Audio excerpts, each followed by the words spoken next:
Hello everyone, this is Nidhi and welcome to the science stream.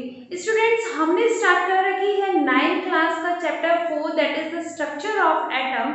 Structure of atom में कुछ history आप लोग पढ़ चुके हो, बाकी जो बची हुई हिस्ट्री है उनको आज हम देखेंगे इस वीडियो में। लगातार बने रहिए, बहुत ज़्यादा इंपॉर्टेंट वीडियो है, एग्जाम्स में बहुत ज़्यादा पूछी जाती है।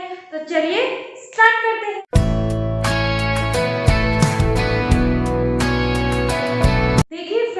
बाकी हिस्ट्री पढ़ने के बाद में आज जो हम पढ़ने जा रहे हैं उसका नाम है Thompson model of an atom. देखिए, थॉमसन जो साइंटिस्ट थे उन्होंने इलेक्ट्रॉन की स्टडी में बहुत सारा कंट्रीब्यूशन दिया था। जैसे कि हमें पता ही है कि इलेक्ट्रॉन की स्टडी की थी जे थॉमसन ने। ओके, तो वही उसी तरफ दूसरी तरफ थॉमसन ने एक अपना मॉडल दिया था जिसके कारण इलेक्ट्रॉन की स्टडी उन्होंने की थी। उन्होंने बताया था कि इलेक्ट्रॉन जो है वो किस तरीके से डिस्कवर्ड हुआ। तो देखिए, थॉमसन ने जो मॉडल दिया था उसका नाम प्लम पुडिंग मॉडल भी है और इसको हम लोग वाटरमेलन मॉडल भी बोलते हैं। देखिए क्या कहते हैं Thomson. According to Thomson, atom is a positively charged sphere. यानी उनके अकॉर्डिंग एटम जो है वो एक पॉजिटिवली चार्ज्ड स्फीयर है in which electron are present at certain places like plum in a pudding. ठीक है, उन्होंने ये कहा कि एक स्फीयर की तरह जो है एटम होता है जो कि पॉजिटिवली चार्ज होता है और कुछ नेगेटिवली चार्ज जो होते हैं वो इसके बीच बीच में एम्बेडेड होते हैं, धसे हुए रहते हैं। ठीक है, जैसे आप लोग कुकीज खाते हैं तो कुकीज में क्या होता है, कुछ चॉकलेट के पीसेस यानी चोको चिप्स जो होते हैं वो बीच बीच में एम्बेडेड होती है। उसी तरीके से थॉमसन ने बोला कि इस एटम में जो है पॉजिटिवली चार्ज स्फीयर होता है, उसके साथ साथ नेगेटिवली चार्ज जो होते हैं वो एम्बेडेड होते हैं। ऐसा ही उन्होंने प्लम इन पुडिंग यानी प्लम के अंदर पुडिंग जो है वो सिचुएटेड होते हैं, इसीलिए इस मॉडल को प्लम पुडिंग मॉडल बोला गया। साथ ही साथ इसको क्या बोला गया, वाटरमेलन मॉडल, वाटरमेलन मॉडल। ऐसा ही होता है। वाटरमेलन मॉडल में क्या होता है, देखिए वाटरमेलन इसलिए बोला गया है इसको क्योंकि जैसे कि वाटरमेलन में क्या होता है, एक पूरा वाटरमेलन होता है और उसको आप जब कट करते हैं तो उसमें ब्लैक कलर के सीड जो होते हैं वो एम्बेडेड होते हैं। तो बहुत ही बढ़िया एग्जांपल है थॉमसन के मॉडल का, यानी इलेक्ट्रॉन्स जो है वो पूरे पॉजिटिवली चार्ज स्फीयर के बीच बीच में नेगेटिवली चार्ज जो है वो वाटरमेलन की सीड्स की तरह एम्बेडेड रहते हैं। इसीलिए Thompson model of an atom जो है वो प्लम पुडिंग मॉडल या फिर वाटरमेलन मॉडल भी कहलाता है। ठीक है, लेकिन अब हम जब हर थ्योरीज पढ़ते हैं, कोई भी थ्योरीज पढ़ते हैं तो उनके ड्रॉबैक्स जरूर निकल के आते हैं। तो इसके ड्रॉबैक क्या थे, ड्रॉबैक या फिर हम लोग कह सकते हैं डीमेरिट्स। डीमेरिट्स तो क्या थे, ये थॉमसन मॉडल था, यानी Thomson scientist Thomson could not be explain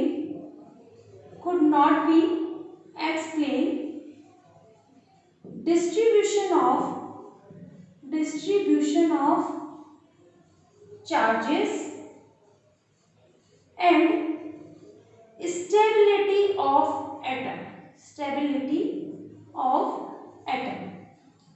okay, तो हम लोग ये कह सकते हैं कि थॉमसन जो है जो इसके अंदर डिस्ट्रीब्यूट हुए हैं चार्जेस उनको भी एक्सप्लेन नहीं कर पाए थे, साथ ही साथ एटम की स्टेबिलिटी को भी नहीं बता पाए थे। यानी इलेक्ट्रॉन कहाँ एम्बेडेड है, बीच में एम्बेडेड है, लेकिन वो एक फिक्स्ड पोजीशन पे है या नहीं है ये जो है वो थॉमसन नहीं बता पाए थे। तो उनकी ड्रॉबैक को फुलफिल करने के लिए आगे और बहुत सारे साइंटिस्ट आए जिन्होंने इनकी ड्रॉबैक को फुलफिल किया। तो चलिए नेक्स्ट देखते हैं। तो स्टूडेंट्स, थॉमसन मॉडल के बाद में हम लोग स्टडी करेंगे रदरफोर्ड स्कैटरिंग एक्सपेरिमेंट की, यानी थॉमसन मॉडल ने इलेक्ट्रॉन की स्टडी की through the plum pudding model या फिर हम उसको वाटरमेलन मॉडल भी बोल सकते हैं। उसमें उन्होंने कहा कि इलेक्ट्रॉन जो होते हैं पॉजिटिवली चार्ज स्फीयर के साथ साथ बीच में एम्बेडेड रहते हैं। But in the Rutherford scattering experiment देखिए क्या हुआ कि जब उन्होंने एक मेटल लिया तो उन्होंने देखा कि कुछ रेज जो होती है वो वापस आ गई है, कुछ रेज डिफ्लेक्ट हो गई है। यानी कुछ ऐसा तो है एटम के अंदर जो इलेक्ट्रॉन और प्रोटॉन के अलावा भी प्रेजेंट है। तो उसके लिए उन्होंने यहाँ पर रदरफोर्ड स्कैटरिंग एक्सपेरिमेंट ट्राई किया और उन्होंने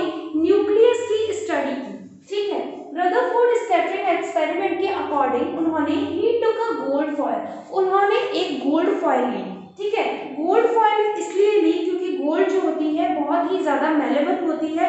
मेलेबल का मतलब होता है कि उसको हम लोग हैमर से बीट करेंगे तो वो बहुत ही ज़्यादा थिन शीट में कन्वर्ट हो जाएगी, और थिन शीट में कन्वर्ट हो जाएगी तो उस पर जब अल्फा पार्टिकल्स पेनिट्रेट करवाए जाएंगे, यानी कि अल्फा पार्टिकल्स को जब पास आउट कराया जाएगा तो बहुत ही इजीली हमको पता चल जाएगा कि इस मेटल के अंदर क्या प्रेजेंट है और क्या नहीं प्रेजेंट। इसीलिए उन्होंने गोल्ड की फॉइल को लिया था, ठीक है। इसके बाद उन्होंने पास्ड अल्फा रेज, ठीक है, अल्फा रेज को पास करवाया था थ्रू इट। इसके अंदर alpha rays are positively charge rays, जो अल्फा रेज होती है वो पॉजिटिवली चार्ज होती है। Consist of helium nucleus, helium nucleus जो होते हैं वो अल्फा रेज निकालने में हेल्प करते हैं। ओके, जो कि जो हीलियम न्यूक्लियस जो होता है उसको कंसिस्ट करके रखते हैं और अल्फा रेज निकलती है, और वो अल्फा रेज जो है पेनिट्रेट होती है गोल्ड फॉइल के ऊपर, और ये गोल्ड फॉइल जो है वो क्या करती है उन रेज के साथ, उसका कंक्लूजन, उसका ऑब्जर्वेशन हम लोग देखते हैं। देखिए ये एक सोर्स है जिस सोर्स में से आपके निकल रहे हैं अल्फा पार्टिकल्स, ठीक है। ये जो अल्फा पार्टिकल्स होते हैं ये क्या होते हैं, पॉजिटिवली चार्ज पार्टिकल्स होते हैं, चार्ज पार्टिकल्स।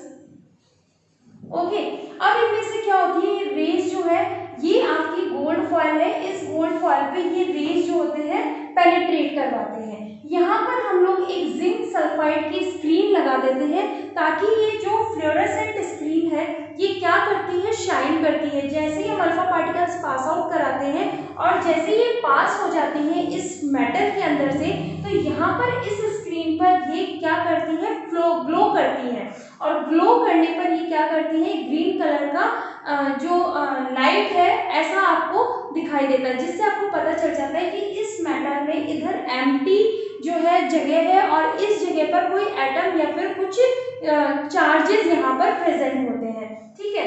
तो जैसे ही रेज पास आउट करवाई तो कुछ तो इस जो ये यहाँ पर मेटल है इस मेटल से पास आउट हो गई, कुछ रेज तो पास आउट हो गई, कुछ वापस डिफ्लेक्ट हो गई, ठीक है। तो डिफ्लेक्ट हुई उसके लिए क्या कंक्लूजन निकला, क्या ऑब्जर्वेशन निकला वो देखते हैं। तो स्टूडेंट्स रदरफोर्ड स्कैटरिंग एक्सपेरिमेंट में हम लोग कंक्लूजन एंड ऑब्जर्वेशन की तरफ देखते हैं।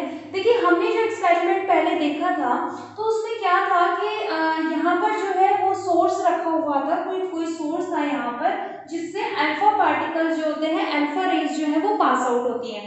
तो ये जो है ये अल्फा रेज हैं, ये अल्फा रेज पास हो रही है किस पे, गोल्ड फॉइल पे। ओके, अब ये गोल्ड फॉइल के छोटे छोटे यहाँ पर क्या है, एटम प्रेजेंट है।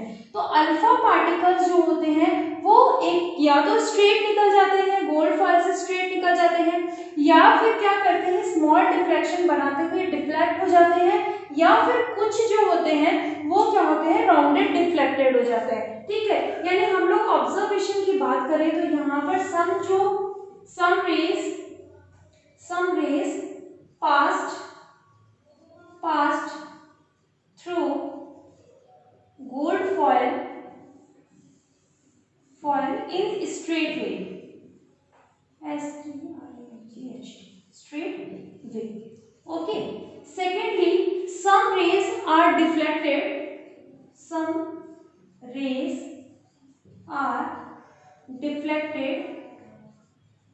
through short angle. ओके, कुछ एंगल बनाते हुए, शॉर्ट एंगल बनाते हुए वो डिफ्लेक्ट हो जाती है, ठीक है।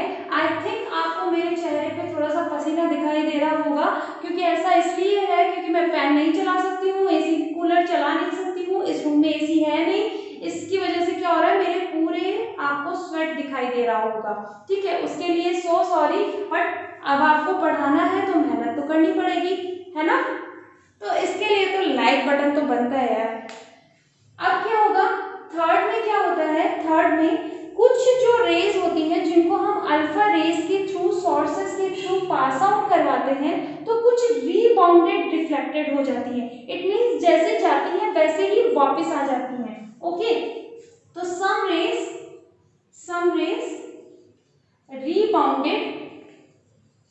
रीबाउंडेड डिफ्लेक्टेड, ठीक है। ऐसा इसलिए होता है क्योंकि हम लोग क्या कह रहे हैं कि जो अल्फा रेज होते हैं वो हमने सोर्स के द्वारा बाहर निकाला, ठीक है। अब जो अल्फा रेज होते हैं वो पॉजिटिवली चार्ज होती हैं। अल्फा रेज जो पॉजिटिवली चार्ज होती हैं जैसे ही पेनिट्रेट करवाएंगे हम लोग गोल्ड फॉइल के अंदर, तो हमें पता है एटम के अंदर एक इलेक्ट्रॉन होता है, एक प्रोटॉन होता है, ठीक है। तो जो पॉजिटिवली चार्ज ऑलरेडी पार्टिकल है एटम के अंदर, वो पॉजिटिव पार्ट की जो अल्फा रेज है उनको क्या करेगा, रिपेल करेगा, और रिपेल करेगा तो वो रेज वापस क्या आएंगी, वापस रीबाउंडेड डिफ्लेक्टेड हो जाएंगी, ठीक है। इससे हमको पता चलता है कि इस फॉइल में कोई पॉजिटिवली चार्ज पार्टिकल है। हमको क्या पता चलता है, साइंटिस्ट रदरफोर्ड को पता चलता है कि इसमें कोई पॉजिटिवली चार्ज पार्टिकल है। ओके, तो कंक्लूजन क्या निकलता है, देखिए students, most space in atom is atom, तो यानी मोस्ट ऑफ द जो स्पेस होता है एटम के अंदर वो एम्प्टी होता है according to the Rutherford. Next जो होता है, something in centre of an atom, atom के सेंटर में ऐसा तो कुछ है, ऐसा कोई पार्टिकल है जो वापस से अल्फा रेज को अपनी जगह पर भेज रहा है, ठीक है। उसको हम लोग क्या कहते हैं, न्यूक्लियस कहते हैं, जो कि नाम दिया था साइंटिस्ट रदरफोर्ड ने। Next, nucleus is a positively charge, तो न्यूक्लियस कैसा होता है, पॉजिटिवली चार्ज होता है। ये हमें कैसे पता लगा, क्योंकि हमें ऑलरेडी पता है कि अल्फा रेज जो होते हैं वो पॉजिटिवली चार्ज होते हैं, और अगर से वो रीबाउंडेड रिफ्लेक्टेड हो रही है यानी वापस से डिफ्लेक्ट हो रही है, इसका मतलब रिपेल हो रहा है। रिपल्शन है तो already positive charge positive charge के साथ ही रिपेल करेगा, तो ये भी हमें पता चल गया कि न्यूक्लियस जो होता है वो कैसा चार्ज का होता है, पॉजिटिव चार्ज का होता है, ठीक है। और जो रदरफोर्ड का जो एक्सपेरिमेंट है, रदरफोर्ड ने जो एटम का स्ट्रक्चर बताया है वो सेम वैसा ही है जैसा कि हमारा सोलर सिस्टम है। सोलर सिस्टम में क्या होता है, जो सन होता है वो मिड में होता है और प्लैनेट्स उसके चारों तरफ क्या करते रहते हैं, राउंड लगाते रहते हैं। इसी तरीके से एक एटम के अंदर बीच में न्यूक्लियस होता है जिसमें प्रोटॉन एंड न्यूट्रॉन होते हैं, और इलेक्ट्रॉन जो होता है एटम के चारों तरफ राउंड ये चक्कर लगाते रहते हैं, ठीक है। तो ये था आपका रदरफोर्ड का स्कैटरिंग एक्सपेरिमेंट। तो students, according to Rutherford scattering experiment के अकॉर्डिंग देखिए उन्होंने क्या बताया, उन्होंने जब गोल्ड फॉयल के ऊपर जब अल्फा सोर्स यानी अल्फा पार्टिकल्स को जब पेनिट्रेट करवाया तो उन्होंने देखा कि कुछ डिफ्लेक्टेड हो गई थी एंड कुछ रीबाउंड हो गई थी। इससे उन्होंने न्यूक्लियस की डिस्कवरी की। ओके, तो यानी हम एक जर्नल एटम की अगर स्ट्रक्चर की बात करें तो यहाँ पर बीच में जो आपका प्रेजेंट होता है दैट इज द न्यूक्लियस, इसको हम लोग न्यूक्लियस बोलते हैं, वो बाद में लिखेंगे। यहाँ पर प्रेजेंट होते हैं प्रोटॉन प्लस न्यूट्रॉन, बट इस न्यूट्रॉन के बारे में अभी हमने स्टडी नहीं की है। ओके, उसके बाद में यहाँ पर इसके चारों तरफ जो होते हैं लाइक सोलर सिस्टम, जैसे कि सारे प्लैनेट्स जो होते हैं वो सन की तरफ चारों तरफ रिवॉल्व करते रहते हैं, ऐसे ही इलेक्ट्रॉन्स जो होते हैं वो इसके चारों तरफ क्या करते रहते हैं, रिवॉल्व करते रहते हैं। ओके, तो इसको हम लोग बोलते हैं एटम स्ट्रक्चर। किसने दिया ये एटॉमिक स्ट्रक्चर, ओहो, ये स्ट्रक्चर किसने दिया, ये दिया रदरफोर्ड ने। ओके, तो यहाँ पर ये था न्यूक्लियस और ये थे इलेक्ट्रॉन्स, ओके। लेकिन अकॉर्डिंग टू रदरफोर्ड जब उन्होंने कहा कि एटम की स्ट्रक्चर बनेंगे तो वो ड्रॉबैक भी निकल के आया। ड्रॉबैक क्या था कि नेगेटिवली चार्ज पार्टिकल जैसे ही प्रोटॉन के चारों तरफ रिवॉल्व करेगा यानी न्यूक्लियस के चारों तरफ रिवॉल्व करेगा तो according to electromagnetic theory charge particle revolve continuously in the circular path. जो सर्कुलर पाथ में जो नेगेटिव चार्ज है वो कंटिन्यूअसली रिवॉल्व करता रहेगा, साथ ही साथ वो अपने साथ एक एनर्जी को एमिट करेगा। यानी जैसे ही इलेक्ट्रॉन्स जो होते हैं वो एटम के चारों तरफ रिवॉल्व करते हैं तो यहाँ से वो क्या करते हैं, अपनी एनर्जी को एमिट करते हैं। तो भाई ऐसा नहीं होगा कि एनर्जी एमिट होती चली जाएगी, लास्ट में वो इलेक्ट्रॉन जो है वो प्रोटॉन के ऊपर गिर जाएगा, ठीक है। यानी हम कह सकते हैं यहाँ पर न्यूक्लियस के ऊपर इलेक्ट्रॉन गिर जाएगा क्योंकि इसने अपनी सारी एनर्जी जो है रिवॉल्वमेंट में खो दी है, लेकिन ऐसा नहीं होता है, ठीक है। तो ये ड्रॉबैक था साइंटिस्ट रदरफोर्ड का। देखिए रदरफोर्ड के साइंटिस्ट के बाद में जो है वो हुई discovery of neutron. Okay, discovery of neutron किसने की, साइंटिस्ट चैडविक ने जो है न्यूट्रॉन की स्टडी की। उन्होंने ये बताया कि जब उन्होंने एटम का स्ट्रक्चर दिया तो एटम में उन्हें प्रोटॉन के बारे में पता था और इलेक्ट्रॉन के बारे में पता था कि प्रोटॉन जो है एक न्यूक्लियस के ऊपर पॉजिटिवली चार्ज कंडक्ट करके रखे हुए है, साथ ही साथ इसके चारों तरफ जो है इलेक्ट्रॉन रिवॉल्व करते रहते हैं कंटिन्यूअसली, ठीक है। लेकिन उन्होंने कहा कि नंबर ऑफ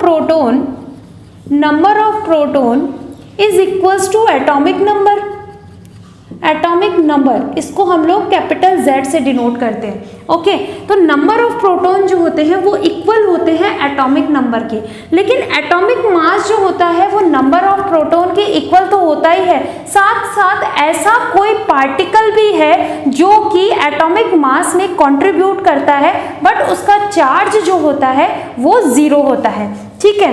यानी number of proton and plus ऐसा कोई चार्ज पार्टिकल भी है, अनचार्ज पार्टिकल है सॉरी, जो कि एटॉमिक मास में कंट्रीब्यूट कर रहा है, एटॉमिक मास में कंट्रीब्यूट कर रहा है जिसके ऊपर कोई भी चार्ज नहीं है। तो ये साइंटिस्ट चैडविक ने डिस्कवर किया और वो था neutron, that is neutron, okay. तो इस तरीके से हमने स्टडी कर ली है कि इलेक्ट्रॉन की डिस्कवरी कैसे हुई, देन प्रोटॉन की डिस्कवरी कैसे हुई, देन न्यूट्रॉन की डिस्कवरी कैसे हुई, साथ ही साथ न्यूक्लियस की डिस्कवरी कैसे हुई थ्रू रदरफोर्ड, वो भी हमने स्टडी कर ली है। लेकिन इस ड्रॉबैक को कैसे फुलफिल किया साइंटिस्ट बोर ने वो देखेंगे हम नेक्स्ट वीडियो में। लेकिन उससे पहले आपको क्या करना है, रेड बटन पे जो सब्सक्राइब लिखा हुआ है उसको जाके क्लिक कर दो, साथ ही साथ बेल आइकन को प्रेस कर दो, तभी मैं आपके पास आऊंगी न्यू नोटिफिकेशन के साथ बहुत सारी इंफॉर्मेशन लेके, ओके। तो जल्दी से सब्सक्राइब बटन दबा दीजिए और कंटेंट पसंद आया तो हिट अ लाइक बटन।